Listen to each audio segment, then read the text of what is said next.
Oh, hey there, children of the night, and welcome to Bob After Dark, the show that takes you into the shadows and goes and says hello, everything that goes bump in the night. I'm your host with the most that enjoys toast, Bob, and alongside of me, as always, is my ever wonderful, ever vampiric, and forever cape-wearing producer, my friend, my brother, my producer, Count Panic himself. Oh, hey there, Count Panic. I believe you're forever the heartthrob of the show, too. I think I skipped that part. Did you skip that part, Bob? I might have skipped that part, but you are the heartthrob of the show. I gotta fix my collar here, yes. The lights are blinding in here this week. I'm dying, man. I screwed up tying your cape. I can't see the clock. I think I'm going to pass out during this episode here, Bob. I think we're both. I think we're both going to be just fine. But yes, back here on another shocking, thrilling, hot episode of Bob After Dark. Humid. Outside, it's just, it was, you know what, though? I feel like it got nicer out now. It's not in the 90s. It's cooler, anymore, but boy, howdy, is that humidity making you feel like it's 90. Yeah, it's not the heat, it's the humidity. The humidity. Welcome to the Midwest, baby. Yeah. Especially Chicagoland. We don't have no heat. We got humidity. Mm-hmm. Yeah, a lot of it. So what's going on, Count Panic? Not too What's much. Weekend update. What you been doing? Yeah, you know what, Bob? As we filmed this here in America, coming off the heels of 4th of July, yeah. right? So, it was a nice 4th of July, Bob. Relaxing. What did you do? Were you on the Whiting 4th of July parade? You know what? I was there. I saw a guy that looks kind of like me in the parade. It might be a long-distance relative. The Ware Pierogi. The Ware Pierogi. The Ware Pierogi. But yeah, he was there. Great parade. Then, you had a barbecue after that. Then, there's all these fests around here. So I hit up a couple of those. And people I think have stopped with the fireworks, right? They did it the whole weekend. I don't get the people, Bob, that, I'm a vampire, so I'm up at night already. But at 3 a.m., they're just out there shooting fireworks. Are people still laying off fireworks in your neck of the woods? You know what? Yeah. Well, they were as of a couple days ago. But, as a vampire, I look out for other people's sleep as well. I watch people in their sleep. And how could they sleep without these... Santa Claus? I know if you've been naughty or nice. Okay. Well, vampires, we watch people sleep. Yeah. I guess it's part of the lore now. Yeah. Don't they? They do. You're supposed to attack people while they sleep and not watch. Man, is your cord there, Bob? I noticed a little thing. Yeah, I'm apologizing to people ahead of time. Let me scooch. Okay, scooch a little bit there. I think that if you're moving around. I brought this up to Chuck. It's not even moving. It's every time I make a subtle movement in my head, clicks. Well, don't move your head, Bob. Well, I can't.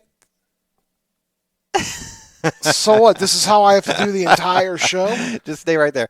Well, I thought that was, because there's several headsets we could choose from, but I thought that was the best one because the ears. Well, it's also the one that was pointed in this general direction. Yeah, well, Bob, you sound great right now. You're not making, I don't know, clicking or nothing like that. So but every time I make a movement, like right now, I'm just scrolling with my eyes because if I move my head, the cord will jerk. Move your head for a second. You didn't hear that? Move your head back. Yeah. You didn't hear that? I heard that one, yeah. Yeah, that's like I can't. All right, we're going to do this episode the best of our ability. Well, this would be a new challenge. We're adapting to our situation. Says the guy who can move freely. Can I move? I could move. You can, yeah. Wow, must be nice. Folks, quick apology ahead of time if you do hear weird clinking noises. You're like Michael Keaton's Batman. You can't move my neck. Your neck. But no, I'm folks. If you do hear weird sound clicking, spooky. It's not spooky. It's just the way that the headset's wired in right now. Next week, when I'm in studio, we will figure this out. We're going to choose a new headset. We're going to choose a new headset. Well, we could. I mean, I don't want to disrupt the pace of the show. We'll be fine. Count Panic. Right. In fact, I think I just gave myself enough. Wait, I think you did it, Bob. Did I? Oh, I just heard a weird echo between both my ears. Oh no, you're still good. I hear you. Okay. Yeah. Excellent. Let's see if that works. Oh nope, I heard it again. All right, Count. It's live, Bob. Look, I'm apologizing to people. We're going to get through this episode. And yeah, it's fine. It just clicks right into my eardrum. But I kind of like it. Shows that we're in the studio, live in the studio. So things kind of occur. It's the Madcap, live broadcast is like that, live radio. Oh yeah, it's live radio, and then for the podcast people are going to be like, why is there this Well, now that we talked about it, they understand now. Yeah. Yeah, but they're not going to listen to the rest of this episode knowing that the next, 40 minutes or so is all going to be. They'll be fine. Well, if you keep going like that, Well, then I'm not yeah, going to try to do that, Count Panic. I'm just saying, like, I talk with my hands. you do. So any subtle movement of my hand makes that. I got tape. We got it. We're going to make it work. We tape down We're your just going hands. to make it work. How was your weekend, Bob? My weekend was okay. I spent the 4th locked in the house. Locked. Why would you lock yourself inside I the just, neither myself or Ma were feeling too hot, house? so just kind of laid low and went with the flow. And then played some Cyberpunk 2077. How was that? Man, it's a good game. Yeah. So that was my weekend. Got to see Queen of the Night on Sunday. That was nice. There And you go. Here we are now. Fun time had by all. Something like that. Yeah. Now I'm prepping to go to Green Bay, Wisconsin. Green Bay, Wisconsin. What's in Green Bay, Wisconsin? Kitsune Con. It's I'll be there with the Paw Star crew. It's gonna be a good time. And then of course, in 3 weeks I'll be speaking live at Gen Con, folks. 3 weeks from 3 weeks. 3 weeks from today, actually, Today, wow. I'll be at Gen Con. Wednesday I will be there for setup. So yeah, 3 weeks we'll be at Gen Con. Make sure in Green Bay you get some cheese I'll be curds. speaking. Yes, I will be getting curds while I'm in Wisconsin got it. this upcoming week. But for Gen Con, folks, I will be there with bells on. I'm speaking twice with with one Extra Life fundraiser I'm doing. So, Perfect. Yeah, no, you're perfect, Count Well, Panic. thank you. You know what, though, Bob? You're making the towns, as they say in the business. Absolutely. Yeah. All right. If this is your first time ever watching or listening to Bob After Dark, we are your weekly show where we talk about legends, lore, and supernatural, things that go bump in the night, lights in the sky, weird cryptid stories, and of course, Count Panic's favorite firework for the 4th of July. Favorite firework? Yeah. Wow. They all have names, right? Yeah, but like the general. Do you like the cones? Do you like the you know big what? mortars? No, I'm not, I don't want those. You know what? I like the big extravaganzas. I like to, see local towns and cities have their big fireworks. So the big mortar, the big poof. Wait, no. I was just explaining what I like here. Gotcha. But you know what? Growing up, I was a fan of the fountain. Just a simple fountain firework that, shoots out little fountain of sparks. Yeah. Yeah. I like those. Nothing wrong with that. Nowadays, that's people want the big stuff, the big booms, and but give me a fountain firework and I'll be content. Absolutely. Would you like to ask me mine? What's yours? Roman candle, even though I'm Roman highly candles. petrified of those things. You gotta be careful with that. Yeah, one shot back at me when I was younger because I Why? thought it was done and it blew up in my face. And that's still your favorite? Yeah, still to this day. They're fun to, when you could pass over the being afraid of them. Kind of rad. Yeah. You're like, it's the first, get to use a magic wand and it shoots sparks out, kind of like the Loveland Frog, Yeah, I mean, just don't aim them at your friends or enemies, I guess. Yeah, don't aim your fireworks at people. Oh No. my gosh, that clicking noise. Anyway, Count. Yeah, Bob. You It's know, a firework. It's fireworks going off in my eardrum, let me tell you. So how the show works is we split the show up into 2 parts. The first part is the weird spooky news of the week. That's where you, the fans, and me, the Bob, go scouring the internet for the weird and unusual news that pops up. Henry recalls the moment he saw a spooky shiny sphere flying near his New York plane. People in New York reported 66 unidentified aerial phenomena, or UAP, sightings in the first half of 2025. A report by the National UFO Reporting Center, or NUFORC, revealed that the mysterious object residents of the state saw flying in the sky. There were glowing orbs, the classic UFO, and some silent triangles, disks that zoomed away at fast speeds, and shape-shifting lights. The incidents were reported from all kinds of places. People in rural areas also reported seeing UFOs, as did those in New York City and in the suburbs. In the same amount of time last year, between January and mid-June, New York's reported 65 UFO sightings. The events were scattered across the state and had no limited to a particular region. People in New York also saw secret flying objects that had no explanation. In rural areas also, residents said that they saw strange structures in the sky that didn't seem real. Chester Ridge and Evans Mills were among some of the smaller areas where flying anomalies were reported. Some of the sightings were supported by photographs and videos, and in one report, The NUFORC speculated that they could have been drones, aircraft, or even the International Space Station. In Evan Mills, residents saw these orbs in the sky several times back in March. The region is near a military base, and such areas have been associated with UAPs. Besides orbs, people also saw spheres and triangles, of all of which were moving at high advanced fashion. Because of this, people believe that the sightings could be linked to defense activities. In the past, people have seen mysterious objects zooming in and out of the sky, moving in a zigzag pattern.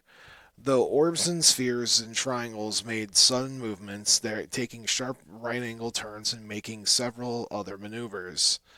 The strangest object was reported in Chester, where on March 25th, 2025, NUFORC said someone was walking their dog around 6 p.m. when two white orbs were flying extremely fast and close to one another.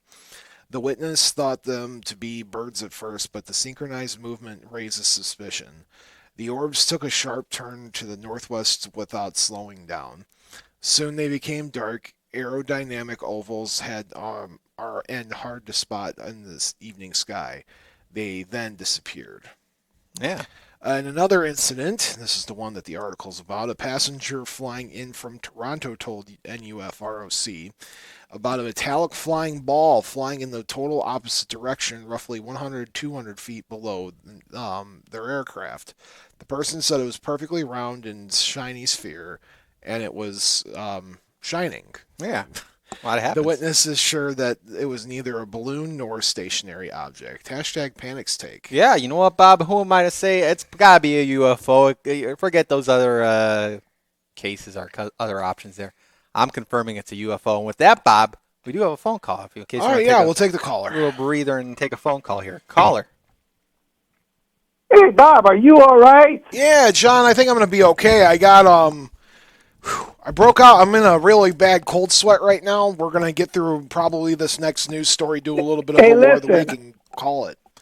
Hey, listen, I very rarely watch you on Jet TV because I'm always listening on the radio, and I don't know, that radio's been acting up. I think there's something wrong with the station there because it's other shows too. So I put it on Jet TV, and all of a sudden, you didn't look too good, to be honest with you. Oh, I appreciate you seeing I really thought you were going to you thought you took those headphones out, and I thought you were going to pass out, and I was ready to come over there, Bob. I appreciate that, John.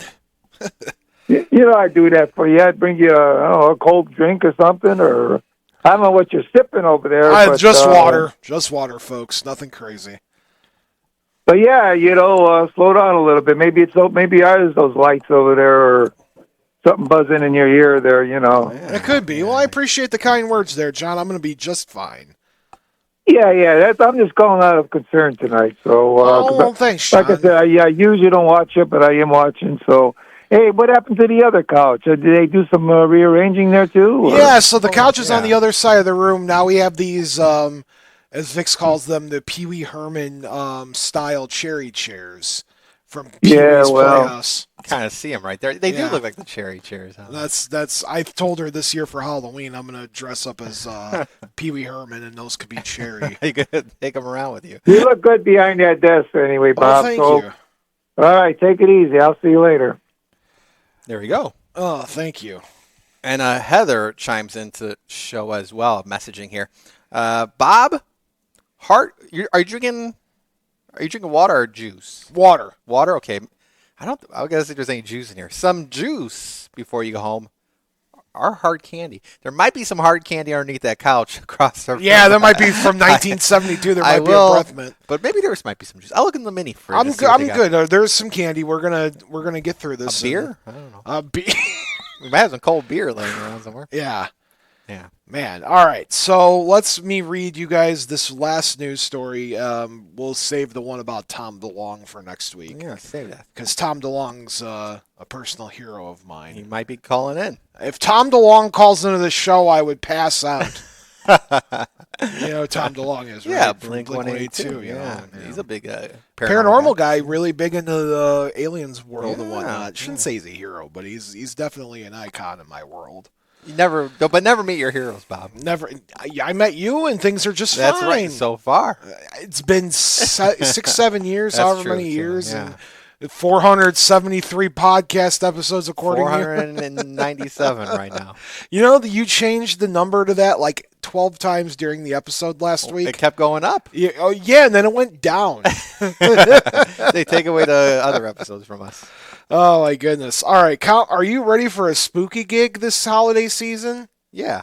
Spirit Halloween opens 50,000 seasonal positions. When?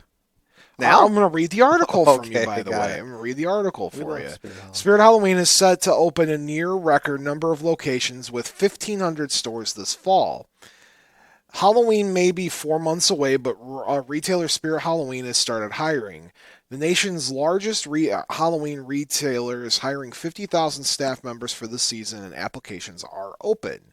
The company is accepting applications for associates and managers for more than 1,500 locations across the United States and Canada. If you're interested in a spooky seasonal job, you can visit workforspirit.com. You can also text the word Reaper to 8,500. Or 85,000, I should say. Folks, I'm not sponsored by Spirit Halloween. I should be. We should have merchandise in there. I should. There should be Bob After Dark merch. Spirit Halloween, if you're listening to this and you're looking to sponsor Paranormal Podcast this holiday season, I spend enough at your stores, guys. Wow. We should do Come that. meet Bob at Spirit Halloween. Okay. Well, it's. All right. Oh, yeah, I guess. Is that the story? Oh, no. With okay. the anticipation of the Halloween at an all-time high, we are committed to creating the same immersive experience that keeps our fans coming back year after year, said Steven Silverstein, the CEO of Spirit Halloween. The talent and enthusiasm of our associates is the driving force that brings Halloween to life each year, and we look forward to welcoming new and returning faces for another killer season. Last year, Spirit Halloween opened a record 1,525 locations across the U.S. and Canada and hired nearly 50,000 seasonal workers. The chain of stores have been more to move in abandoned storefronts once held by major retailers. Hence the meme, by the way. It's my favorite meme when a store goes out of business and then they put up the Spirit Halloween banner. I know it. Spirit's expansion, and as Americans continue to spend more on the holiday. In 2024, National Retail Federation estimated the United States spent $11.6 billion on the Halloween holiday, which is up from the $8.8 billion in 2019. Costumes alone constituted for $3.8 billion of spending in 2024. So nearly half of Halloween spending is coming from costumes. That makes sense there, Bob. Hashtag panics take. Yeah, you know what? It's really Spirit Halloween's gain whenever a store closes down, because that's when they get the opportune time. They just move in there. It's a great business practice. You just kind of close up shop and then they open up. But you know what? We're seeing not just Spirit Halloween, but other stores, even before the 4th of July, they're getting ready for the Halloween season. But how early is too early, Bob? I know a lot of people listening or watching say it's time now, but I'd like to maybe we can wait. There are people who wait until July 1st or July 5th. Yeah. July 5th and start declaring it the spooky season. Wow. I am wearing a Summerween shirt myself. Yeah. Summerween's my favorite thing that somehow took off in the world. So that's it. July 5th is Summerween. Summerween starts July 5th. Even though I've seen Summerween stuff like the past month, Summerween's usually just right around after the 4th of July holiday, and it runs until like August, and then that's when regular Halloween season starts. I think September 1st is fine. July 1st or July 5th. But here's the thing. I've heard July 1st coming from people too. But don't you feel like, being a Halloween lover, and a lot of people at the show are Halloween lovers, aren't you mad when Christmas kind of seeps through in October? So maybe we've all just been respectful towards our seasons. The summer people get the summer, the Halloween people get the Halloween season, Christmas people get the Christmas season. Of course, you can enjoy all of them. But maybe we just got to learn to kind of take turns here with the seasons. I have just been informed. Yeah. That there's been Halloween merchandise on sale this year since May. How? Yeah, in stores though. In stores starting in May. No, I don't know if I saw that. What's like Target? I don't think so, Bob. Well, I can't name retailers just yet, but Walmart. no, At Home. I guess I named a retailer, but At Home Oh, started in you know like what? They do June. jump a little bit early. Yeah. Yeah, I don't know. but Might as well yes. just put the Christmas tree up at this point, Bob. Don't you dare. Well, that's what you're doing to the summer folks right now. I'm not doing anything to the summer. You folks. are ruining summer. How am I ruining summer? No, you're not. It's Summerween is just a legitimate time of year. So what do we for Summerween? Do we like? do everything? It's too hot to dress up. Though. Do everything you would do in the summer, except add some spooky twist to it. So watch a Summerween movie like Jaws, which I just did this past 50th weekend. anniversary. 50th anniversary. Watch the first one. I know the second and third ones get a little Jaws wonky. 4 is the best Jaws, really. This is deja vu. We're bringing back Jaws, aren't we? We're making a new Jaws. Yeah. But you could carve a watermelon, right? Yeah, I've actually seen people do that. I've got a picture from one a few years ago that I carved. I think my mom carved it, actually. I don't want to take credit for carved pumpkin or watermelon. Carving watermelon. You could also carve a cantaloupe if that's your cup of tea. Yeah. So that's Summerween. That's Summerween, man. So just take your normal summer activity, whatever you might badminton, and put them and make your birdie a pumpkin. What if I want to go door to door for candy? Colin, if you come over to my house and ask for trick-or-treat candy in July, I would give you candy. Summerween. So always have it handy. Have your candy handy. Listen. If they trick-or-treating twice a year, I'd be very excited because my favorite day of the year is giving the trick-or-treaters candy. We should have a summer date. Listen. Yeah. Summerween Fest. All right. There you have it. Bob's going to start it. So tonight, we are going to be talking about the Rokurokubi. Rokurokubi. The Rokurokubi. The Yes, Rokurokubi. the long necked monster. Okay. So, are you ready to hear I'm about ready, it? Bob. All right, so the Rokurokubi is a certain type of Japanese yokai. They almost look like humans with some differences. There is a type whose neck stretches and another whose head detaches and flies around freely. That's the Nuke-kubi. The Rokurokubi appear in classical spirit tales and yokai works. The word may have directed from the word Rokuro, which refers to a potter's wheel, a water well's pulley, since it elongates, or an umbrella handle, which also elongates. In both the types of creatures we mentioned before, the one's neck who separates and the one's neck who stretches, were the last of the Rokurokubi, whereas the others came before. The Nuke-kubi sometimes perform bad deeds such as attacking at night or drinking victims' blood. It's theorized that the type that's head separates from the body, the vampiric type, has a weakness when it is sleeping and the head is floating around. If the body moves, they cannot be reunited to the body. Classical literature about the Rokurokubi describe people witnessing and encountering floating heads at nighttime. Sometimes the action of the head separating from the body is seen as the soul wandering away from the body. For example, in the Sori Monogatari, which was written back in 1663, in the chapter A Woman's Wild Thoughts About Wandering Around, the head separating from the body interpreted to be the woman's soul wandering while asleep. In the same book, a man saw one of these creatures that changed into a chicken and a woman's head. So he took his sword and chased the head, and the head fled into a home, and people said that they heard a voice from inside say, "I had a scary dream. I was chased by a man with a sword. I ran all the way back home, and then I woke up." A different type appears in different types of literature and art, which certain illustrations are from inspiration of the Sorori Monogatari, which is a story where a man chases one of these creatures all the way home, and it is said that the woman had been shamed by a crime that she was committed. So as a result, she left her husband, shaved her hair, and eventually her head would separate from her body. Interesting stuff. It is huh? interesting, yeah. What do you think so far? Yeah, terrifying. I mean, any story that ends with somebody separating their head from their body, I mean, you just know you're not in for a good evening right there. But yeah, terrifying. And I do recall, Bob, and the memories are coming back to me on the lore of all this too. So it's all flooding Absolutely. back. So different origins have been attributed to this yokai. The most common one has a religious connotation, which is not surprising in the land of the rising sun.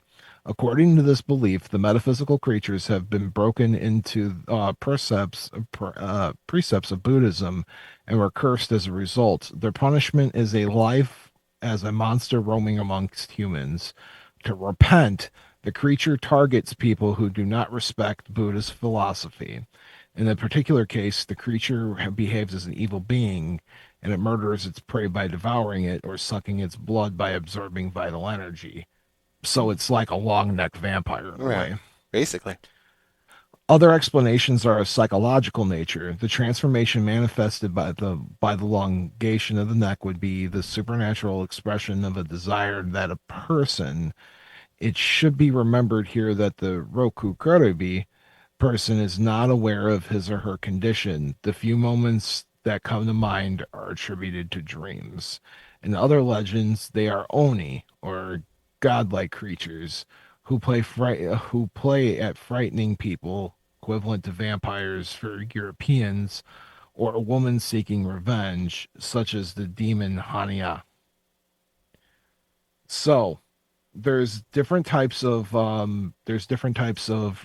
Roku Kotobi depending on gender. In legendary stories, some male actual creatures that exist, but Japanese mythology often assimilates this yokai to a long-necked woman whose head resembles that attached to a body.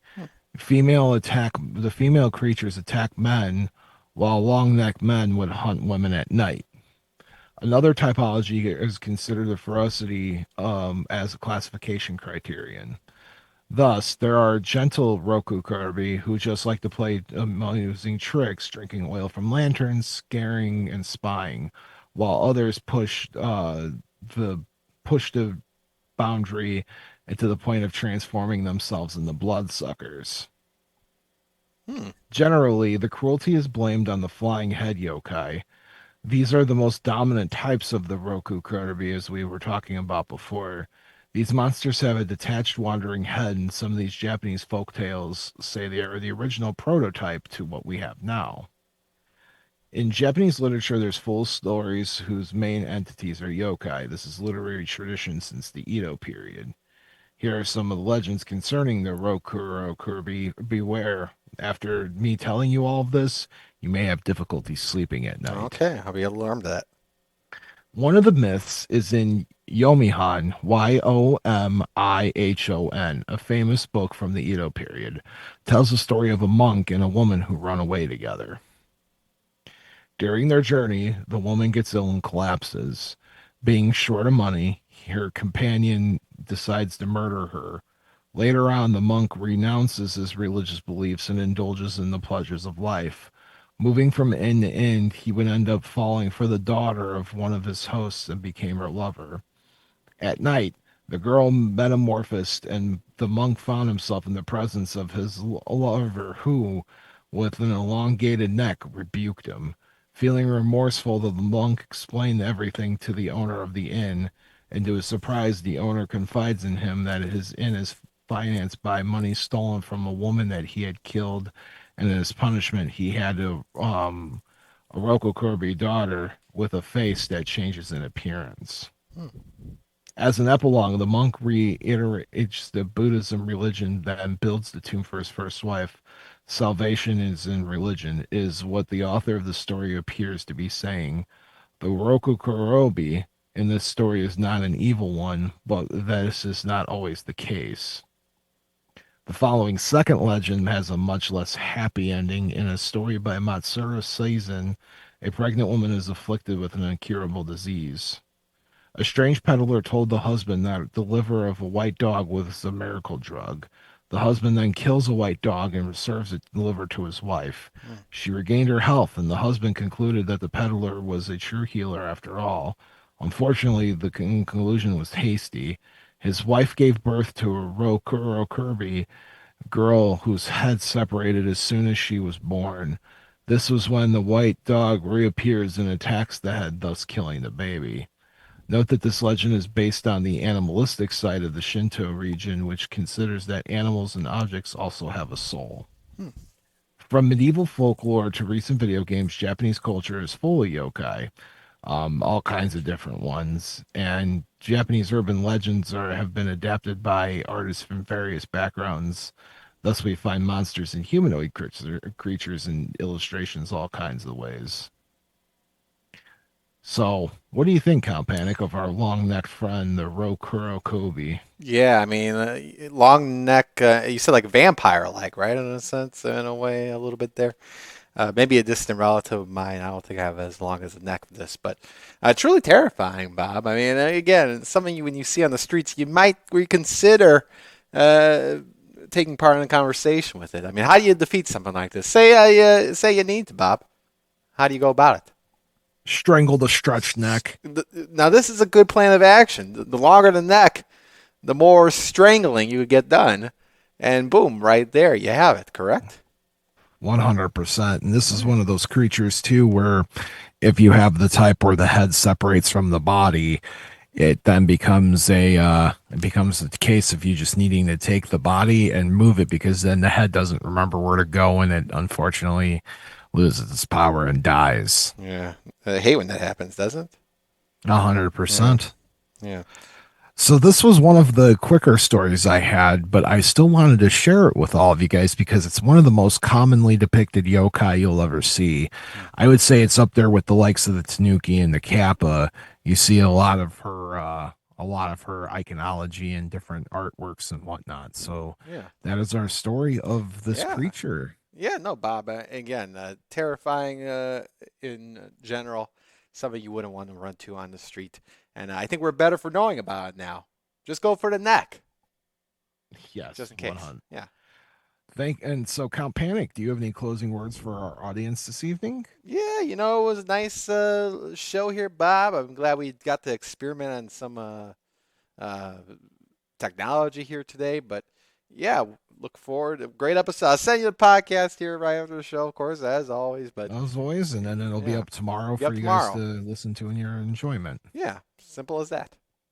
All right, folks. Thank you so much for watching and listening to another episode of Bob After Dark. On behalf of me and Count Panic, we just want to wish all of you sweet dreams. And to my mom, I just want to wish you good night. And to my dad, wherever you are in the universe, I hope you're happy, comfortable doing whatever it is that you want to be doing. And to Tiff, no matter where you are in the world, I hope you have the sweetest dreams of them all. Good night, everybody. And remember, the two most important rules of Bob After Dark are not all who wander are lost, and as above, so below. Until next time.